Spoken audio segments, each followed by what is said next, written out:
CCTV कैमरे से निगरानी की जा रही है, हर आने जाने वालों की पड़ताल की जा रही है। तो मुझे नहीं लगता है कि ये बच पाएंगे। जो संदिग्ध आतंकवादी घुसे हैं बिहार में, बचेंगे नहीं। बहुत जल्दी उनकी गर्दन जांच एजेंसियों के घेरे मुट्ठी में होगी। नेपाल के रास्ते बिहार में घुसे 11 आतंकी, रक्सौल सीमा पर चप्पे चप्पे पर पहरा। नमस्कार, आप देख रहे हैं सिटी पोस्ट लाइव, मैं हूं ऋषि। भारत नेपाल सीमा पर 11 संदिग्धों की घुसपैठ की खुफिया सूचना के बाद बिहार पुलिस मुख्यालय और सुरक्षा एजेंसियों ने हाई अलर्ट जारी किया है। खुफिया रिपोर्ट के अनुसार ये संदिग्ध नेपाल के रास्ते बिहार में दाखिल हुए हैं, जिसके बाद रक्सौल सहित पूरे सीमावर्ती इलाके में सुरक्षा बेहद सख्त कर दी गई है। इस मुद्दे पर विस्तृत से चर्चा करेंगे हमारे साथ है श्रीकांत प्रत्युष सर। बिहार में नेपाल के रास्ते बिहार में 11 संदिग्ध घुस चुके हैं। खुफिया विभाग की रिपोर्ट माने तो हड़कंप मच गया है।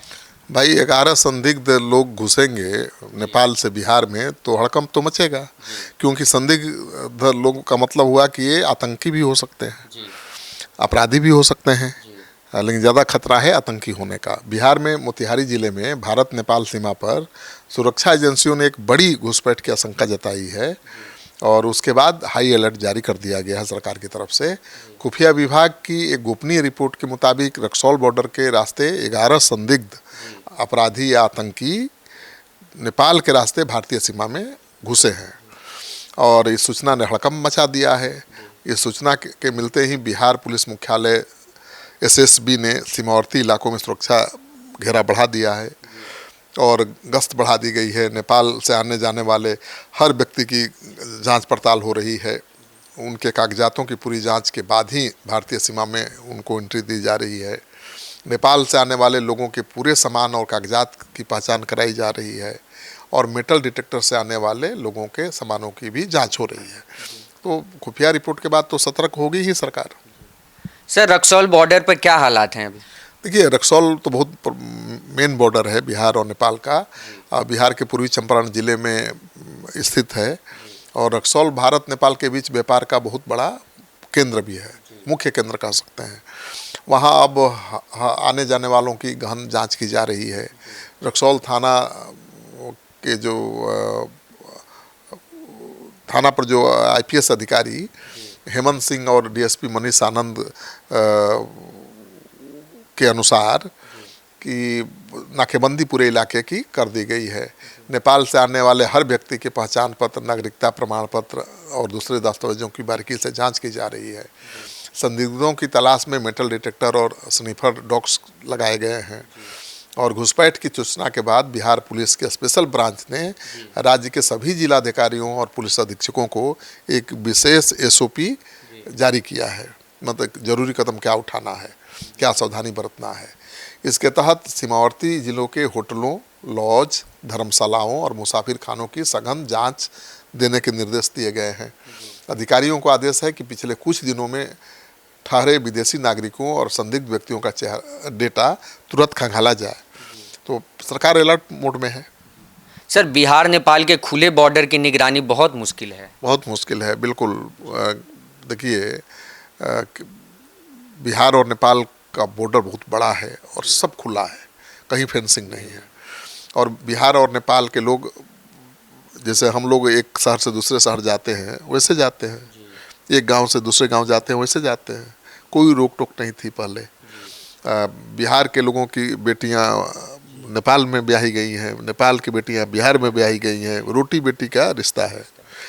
तो सवाल है कि क्या नेपाल से आने जाने वालों की गहन जांच से सीमा पर अपराधियों की घुसपैठ रुक जाएगी, आतंकियों की घुसपैठ रुक जाएगी। तो मुझे लगता है कि ये संभव नहीं है पूरी तरह से, लेकिन कुछ हद तक तो अंकुश लगाया ही जा सकता है। सुरक्षा का घेरा केवल सीमा तक सीमित नहीं न होता है। रक्सौल जंक्शन, रेलवे स्टेशन, बस अड्डों पर भी अतिरिक्त पुलिस बल तैनात किया गया है। सीसीटीवी कैमरों के जरिए संदिग्ध गतिविधियों पर पैनी नज़र रखी जा रही है।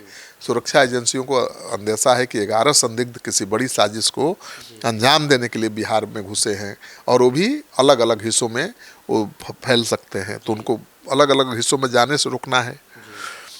जिसे देखते हुए एनएच टोल प्लाजा पर भी निगरानी बढ़ा दी गई है। तो पुलिस अलर्ट में है। चौकसी बरती जा रही है। मुझे लगता है कि बहुत जल्द 11 संदिग्ध पुलिस के कब्जे में आएंगे। हाल ही में बिहार के मुख्य सचिव प्रत्यय अमृत और डीजीपी विनय कुमार ने रक्सौल पहुंचकर सुरक्षा व्यवस्था की समीक्षा की थी। उन्होंने स्पष्ट किया कि सीमा सुरक्षा में किसी भी प्रकार की ढिलाई बर्दाश्त नहीं की जाएगी। वाइब्रेट विजिलेंस कार्यक्रम के तहत पैच देखिए है क्या कि वाइब्रेंट विलेज, ठीक ना, कार्यक्रम के तहत स्थानीय ग्रामीणों को भी जागरूक किया जा रहा है ताकि किसी भी अजनबी या संदिग्ध गतिविधि की सूचना तुरंत सुरक्षा बलों तक पहुंच जाए। फिलहाल पूरी सीमा पर एसएसबी की 47वीं और 71वीं बटालियन हाई अलर्ट मोड पर है। सीसीटीवी कैमरे से निगरानी की जा रही है, हर आने जाने वालों की पड़ताल की जा रही है। तो मुझे नहीं लगता है कि ये बच पाएंगे। जो संदिग्ध आतंकवादी घुसे हैं बिहार में, बचेंगे नहीं। बहुत जल्दी उनकी गर्दन जांच एजेंसियों के घेरे मुट्ठी में होगी। तो आपने पूरा डिबेट सुना, आप क्या सोचते हैं इस डिबेट पे? अपनी राय हमें कमेंट बॉक्स में जरूर दें और देखते रहें सिटी पोस्ट लाइव। धन्यवाद।